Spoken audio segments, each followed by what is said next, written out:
Hi, welcome to Tech Talk Live. It's Tuesday, May 20th, 6 p.m. here in Los Angeles. I'm Jack Armstrong. Welcome to Tech Talk Live. And 9 p.m. in the DMV. I'm Sam Giacinto, and you are listening to Tech Talk Live. Before we get started, Tech Talk Live loves Before Sunset AI. Before Sunset AI is your productivity superhero. Code Tech Talk Live for 3 months free to conquer your conquests with Before Sunset AI. Plan all of your tasks, schedule everything, think nothing about it.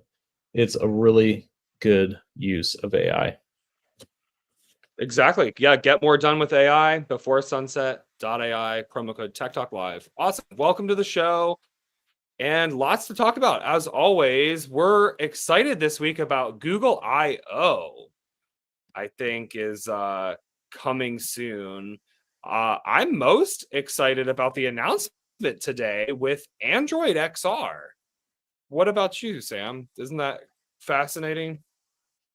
Yeah, we have Google essentially throwing their hat in the ring for augmented reality. I guess, XR, I believe, stands for extended reality. It's the first software platform that is built, I guess, with Gemini and augmented reality experiences in mind.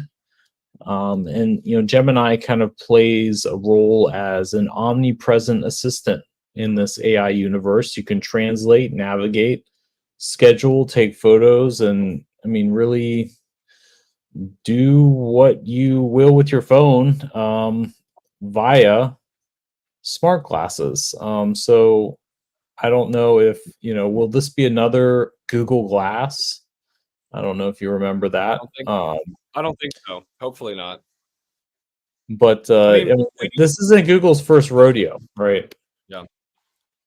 Yeah. Um, I mean, we need competition. I mean, the Meta smart glass, the Meta Ray-Bans have been taking off. I mean, people love them. I think they're really the only thing out on the market right now that does, any sort of in real time AI with glasses, and they're not even doing the augmented reality. So what that means is we'll have a little screen. We'll have a way to interact with a display in the glasses, which is kind of, I think, people's expectation. And I'm not going to lie. I think Meta, sure, they jumped the gun. Yeah, they're great glasses, but I feel like they people expect the screen. They expect some sort of a screen in the glasses. So I think for the price, for something over $500, I'm assuming. Well, the price for the Google or Android XR glasses with Gentle Monster, Warby Parker, and a Samsung collab, they have not announced a release date or pricing. I think it's going to be more than 500, probably between 5 and maybe 8. But I have a feeling that, with the screen, with an XR screen that can kind of overlay information about stuff, I think it's a cool way to interact with the world and, asking for directions or, yeah, what you're looking at, maybe details on what you're looking at, or maybe it's a way to go around your city and kind of get a virtual tour without needing to research everything yourself. So there's probably going to be a lot of applications that come to something like this. So this was big news today. well, and you're right. Again, a lot of unknowns. Between the price point, right? I mean, you have the Ray-Ban equivalent from Meta selling for, I believe, $299. So I don't know if that's going to be where they're coming in at. I don't know if they'll position it as a more premium product at a higher price point. But a lot of question marks, maybe more so than what we know so far. Again, as you said, we know the partnership. Gentle Monster, a South Korean brand of luxury eyeglasses, founded around 14 years ago. And then Warby Parker in the U.S., known for their value spectacles and whatnot. So some powerful industry partners, kind of the hip, uh, you know, very chic in that way. So maybe those brands will kind of give it some staying power, kind of much like we had Meta and our good friend Luxottica teaming up with Ray. They are the parent company of Ray-Ban. So maybe the brand power can give smart glasses a little bit more credibility, and it seems kind of what they're trying to do here as well. So, Absolutely. I think it's um, fascinating. I mean, we we'll keep an eye on it. competition. We will keep an eye on it. We'll see how when that comes out. Well, Another in thing other from news, Google I/O I did want yes, to say is we have to talk about Google AI Ultra. I don't know if you absolutely. saw this article that came out, but essentially, OpenAI made a lot of waves Hmm. starting their $300 a month subscription plan. And today, Google AI Ultra kind of promises to do more or less the same thing with the highest access to our most capable AI models and premium features with a new subscription tier. So, what do you get? Okay. So, right now, you have the AI Pro, which is kind of the $20 price point, and they're positioning AI Ultra at $250 a month. Now, this supposedly gets you, some of the highest rate limits and access to kind of the cutting edge, Veo 3 models. And, um, I guess, the thing is like highest limits is kind of vague. They're a little bit, you know, they are, yeah, kind of a little bit vague. Yeah, I guess just vague on what highest limit really means. Yeah. Um, but Like, is it unlimited? so Is it unlimited for this price? Well, it's $250 a month. Well, and I think the most stark and something to point out is that AI Pro will be free for a school year. So I assume that may be 6 months. I don't know how they're going to time that, but to students in Japan, Brazil, Indonesia, the United Kingdom, and the United States. So, no small feat. Google is quote unquote giving you 6 months or $1,500 of value to students to use for free. So But I, that's I only think, for the Pro, it looks like. It only says free access to Pro, not Ultra. oh So that's no, $240 so value. completely Yeah, my bad. Yeah, I was yeah. pro I versus ultra. I this is steep. I really think this is steep. I mean, because look, if you look at the pricing right now of YouTube Premium, what is that? About $15 a month, and you're getting, and then another 20 gets you what you're getting. So people are paying, asking to pay $250 a month for what they're paying $35 a month now. I mean, this really is becoming like the Black Mirror episode. Like, I don't know if anyone saw it. It was current season, the episode with the subscription, where she has to upgrade her subscription if she wants her brain implant device to stop making her say advertising. And so it's like all these companies, it's just crazy. Like, I mean, these features, it's impressive what it includes, but I think we need more information, because this is a steep ask. It's not like it's just double or triple what people are paying now. Of course, OpenAI has the $200 a month plan, but Well, and I this think it's is kind of interesting. positioning to compete against that, right? I mean, I don't know, and you're right. It's the only specific number behind all of this is 30 terabytes of storage in the cloud, which is nice. And YouTube Premium. But a lot of these, Project Mariner could be interesting. an agent that can complete up to 10 tasks in the background. Um, you know, Gemini and Chrome, Gemini and your Gmail, documents, videos, and more. Not, But that's included on the lower plan too. I think that's included on the lower plan too. well, that's So it's true. Yeah, like some of you these are really not. only get. Really I the mean, unique for portions are the higher rate limits and Veo 3, which we do need to see in action, right? But I mean, yeah, for an enterprise or somebody who really wants, you know, early access to Veo. I mean, we saw Veo 2 and how, convincing that was, right? Um, but Veo 3 could be, you know, it could be worth it. I mean, especially if you're a content creator and that's just kind of how you um how you operate. I guess you can, create visual kind of inspiration boards and kind of create videos based on that.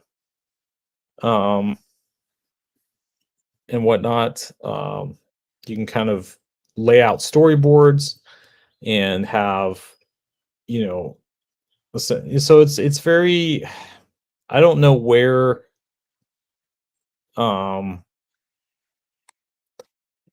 like where this hmm, is headed or what the use case is, but I think in terms of enterprise customers having, access to the latest and greatest content creation, um, it's kind of one of those things where, like, we can really make a convincing piece of advertising or propaganda, or I mean, whatever you could imagine. And that's kind of, I think, going to be the,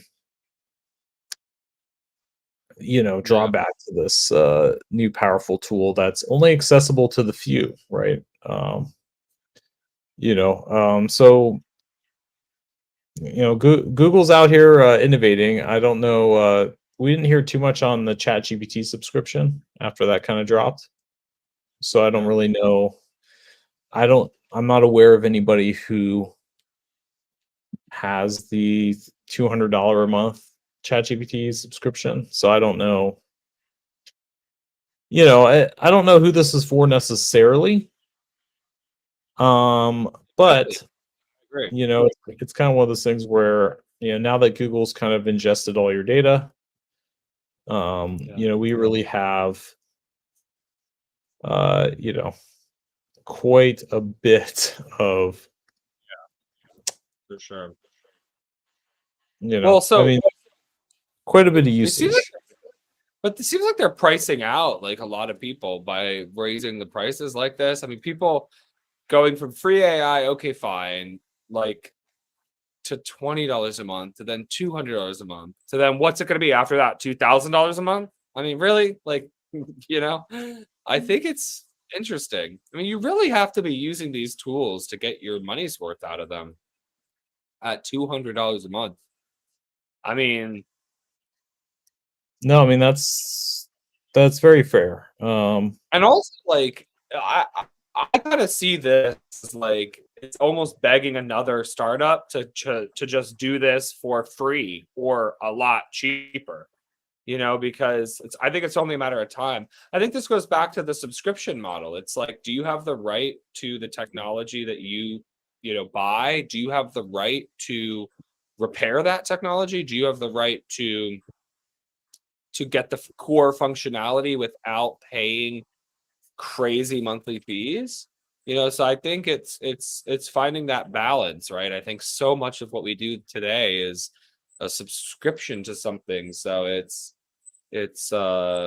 crazy times in that sense, with AI still being so new, and then these companies being like $250 a month, please, for all the Google features. Yeah, you get a lot of storage and YouTube Premium, but yeah, we are not going to tell you what the rate limits are. I mean, look, if you're doing a lot of AI content creation, maybe it's worth it with video.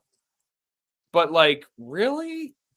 you have to be doing a lot of content creation for it to be that price, to get your money's worth out of it. And is it truly unlimited? They don't really tell you. Do you know what I mean? So it's kind of like, it's Well, it could be tricky. one of This is those. I mean, it's unlimited except for all but the top 1% of users, I guess. So it's, they give you higher rate limits, but they don't necessarily, they don't really tell you, yeah, like kind of what that is, or sort of, yeah. it's very much just sort of, we're going to dictate the terms. Um, I mean, we're going to dictate the terms, and if you exceed that or not, that's kind of up to us. So, I mean, Yeah. and like, what are you going to do about it? I mean, honestly, like, the thing is, like, once you become dependent on AI, you can't quite function without it. So it's kind of one of those things where it's like, well, the terms of service I mean, when you probably accept them, it says, can be changed at any time for any reason, just to cover Yeah, their butt. for sure. But I mean, it's just something where it's like, well, I mean, Yeah. it's just kind of one of those things, right? I mean, it's like, if you're a consumer of this stuff, you don't really have quite the protections, I guess, you used to do when you bought and owned physical products. This is a software as a service. So And pay AI attention. as a service is staying. This is sticking. This is what I'm not saying this is what people want, but this definitely seems like this is what the companies want they want you to want this so that they can charge you a lot of money. Right? Right? Like, they Well, want and you to you bring up a do great that. point. Yeah, it doesn't really matter if you want it or not. It's here to stay, just because that is what is determined to be the next uh the next thing, right? So it's like, in a way, it's like, it's not, nobody really asked for any of this, right? But it's just sort of solving a problem that, quote unquote, exists Yeah. in the wild. So Yeah. Mm. I think we'll have to it's see what happens with that. I don't yeah. know. I mean, will people use it? Will people buy it? I don't know. Um, I mean, I may try it for 3 months. I don't know. I'll have to, like, think of what the With the, heck to with use the it for. promo, I know. I know. But then they still get, I mean, it's crazy. Yeah, no, it's crazy. Like, I mean, yeah, is it worth the discounted rate to test it out? Yeah, maybe. I mean, I think you have to have a strategy, though. You really have to have a strategy with AI to make it work for you. Do you know what I mean? Like, if it's going to work for you, like for example, if you're like, this is a bad example too, because I know that a lot of people don't want to watch, robots on YouTube. But let's say you're going to make AI generated content for YouTube to then monetize it. I mean, look, it's going to take you a while to get monetized, number one. So if you're not already an established channel that's using this for additional content, then, like, how are you profiting from VO3, right? Do you understand? Like, and Well, clearly yeah, I mean, Google. you're basically making, you're making AI slop, right? I mean, that's just kind of like how, if you're in the business of making AI content and you need to make money off of it, that's just kind of like how,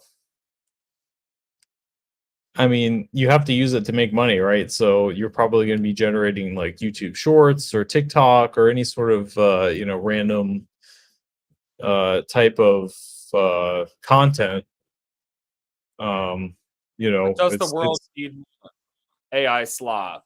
Like, we don't need more. There's already too, I mean, I would almost say there's already too many creators. Like, some industries, like, you know what I mean? Like, there's so many videos when you search certain topics. It's like, even like tech reviewers, you used to never have tech reviewers, and now even us, like, to some extent, like, another channel covering tech. Okay. It's like, do we really need now AI channels also doing that? You know? So it's kind of like, yeah, it's interesting. I think people want something with a personality, right? Yeah. Well, and this kind of goes back to our earlier conversations, but yeah, do people necessarily care as long as it's good content? Um, out of Yeah. the we talked about this in depth, but I would hope people want to see that personality, but I think the more that I at least anecdotally see around the internet is that as long as the content is good, people don't necessarily know, right? Or even if they do know, care about the source of the content. I mean, as sad as it is to say, I don't know, Yeah. but And also AI is getting a lot better, right? So like in the future, you might not even really be able to tell all the time. Is this AI? Wow, we're because think about it. You've got good AI, you've got bad AI. If you've got really good AI, maybe it could fool people. I mean, it really depends, like what it is, right? So I think we're definitely already at that point, 100%. Um, because it matters how familiar you are with the space and with the technology. Because if you're not, there's a lot of really poor quality videos online just in general. But now, there's sort of not a lot of people are aware of just how, good AI is already. It's like, and oh yeah, we know to look out for it. We kind of know like what it used to look like and kind of the tells of like maybe a hand or a limb doesn't look particularly convincing. But that's just because we look at it probably a little too much, and the average person concerned with more realistic matters is not going to be an expert at determining the authenticity of content, which I think will be a huge issue yeah, going forward, that we really don't have any reliable mechanism to a few niche things, right? Like WorldCoin and whatnot. But I'm talking about, identity verification on services people actually use. Um, sure. Yeah. but Well, it will be interesting, yeah, to see what's up. So we also have to talk about another company called Inventwood. Should we talk about this wood that is stronger than steel? Pretty fascinating stuff. something a little bit new, and this you sent me this article, and it really was quite interesting to me because construction with timber in general is very popular in America because it's plentiful, it's cheap, and it's easy to work with. You can go to Home Depot and buy a spare. You can cut it and form it on site relatively easily. And it's also relatively eco-friendly compared to concrete and steel, which require a decent amount of resources to produce. But obviously, between the strength and the strength of wood isn't going to be equivalent to the concrete or steel equivalent. It's not necessarily going to be the same. And I guess you know as an alternative to steel, I guess there's a material that's been invented at the University of Maryland called Superwood. So, quote unquote, 50% greater tensile strength than steel, and a strength to weight ratio 10 times that of steel. So that's That- and it honestly looks great. There's a visible grain. It comes in different finishes. Um, so it's essentially, I guess microscopically treating the wood to be much more um, essentially compresses the existing wood, it seems like, um, to a new material that's 5 times thinner than. So to kind of think about the volume, um, but essentially, I mean, Yeah. um,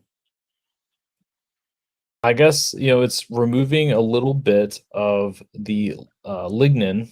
So it's a polymer that stiffens wood, and gives it its brown hue, is partially dissolved, and then it's compressed at 150 degrees. Yeah. This So, is what I think is interesting. Yeah, nobody thinks about, yeah, the carbon emissions, right, of creating steel. well, very fair. I mean, you're essentially processing metal. I mean, in between this, it's like there's a chemical process, and then you're compressing it into something that kind of inherently eliminates. So this process kind of eliminates a lot of the weaknesses inherent within wood. Notably, the tendency to rot and be susceptible to moisture, but also flammability as well. So this is rot proof, fireproof. Um, well, maybe not fireproof, but It it's does it's say so fireproof. dense. It has a Class A fire rating. I guess technically nothing is fireproof, but it is a Class A fire rating without any chemical flame retardant, which is quite a big deal. I mean, now it's like you would have to kind of spray your wood or treat it with some sort of potentially hazardous chemical. So really kind of you know I think it's a cool innovation. I mean, we're really figuring out how to utilize our existing, um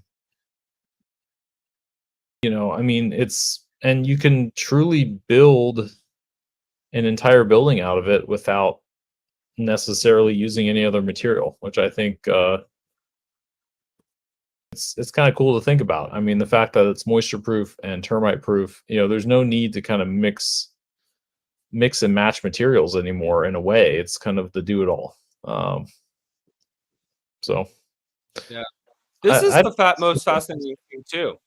Carbon sequestration. So yeah, this is fascinating too. Like they figured out how to not only create a strong material, but also like they're actively locking carbon away. Like what? Like well, that that's is how because of did our they fen achieve this? trees. Like Well, because I mean, it's it's from a tree, because right? Trees are our best.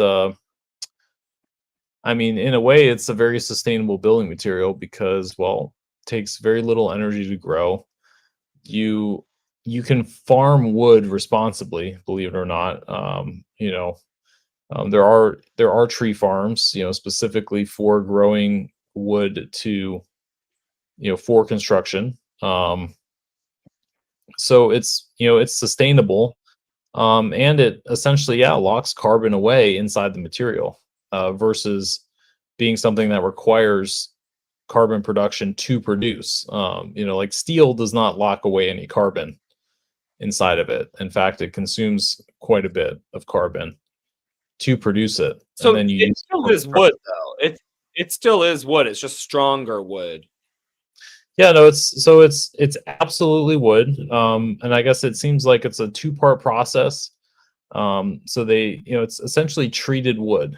So there's a two-step process, a chemical that dissolves a component of the wood, and then they compress the wood at a high temperature for uh, for a while. So it's very much like, um, it's still wood, but it's just highly compressed and, um, undergoes a food grade chemical treatment, to remove a component before compression. So it's functionally wood. That's I mean, really I think superwood is honestly the perfect name. I gotta give it to these scientists. They really, usually scientists aren't great at branding, but I think, you know, They I mean, the superpower only thing wood. I can think of better is maybe Wonderwood. Um, but I mean, it is wood. It's just sort of, I mean, it really is like something of wonder or superior quality. So I think kind of hit the nail on the head, but it's still wood at its core, and it only takes a few hours to produce. So that this kind of process from a standard piece of wood, um, a few hours later, you have superwood. Um, But and right now, it is a complex process, but it's doable and it's sustainable. That's what's important. well, But I wouldn't even say it's it's not. complex, really. I mean, I guess it's a two-step process: chemical treatment and then compression. So, I mean, Yeah. I guess, well, I guess maybe it says it's a complex process. I don't know. I mean, reading up on this, it says it's a complex process that requires two steps. So, I think it was complex in how it was derived, not necessarily how it's done, because they're moving on to mass production pretty soon. So, um, I mean, something tells me it's, they've solved the production aspect of it. It seems like, which required countless hours of research, most likely. But Yeah, no, yeah, no, absolutely. absolutely, Absolutely. absolutely. Pretty cool. But we'll have much more to talk about next week. Keep an eye out for developments in Google I/O. We will talk about any updates that come out later this week in our following week's episode. And let us know if you try AI Ultra or have a few $100s a month to spend on the next AI innovation. Yes. Because it's coming to a computer near you. Yeah. We'll be back next week every Tuesday. And yeah, follow us online. Subscribe to our mailing list on techtalklive.xyz. We'll be back every Tuesday, 6 p.m. Pacific, 9 p.m. Eastern. So right here every week. Take it easy and peace out.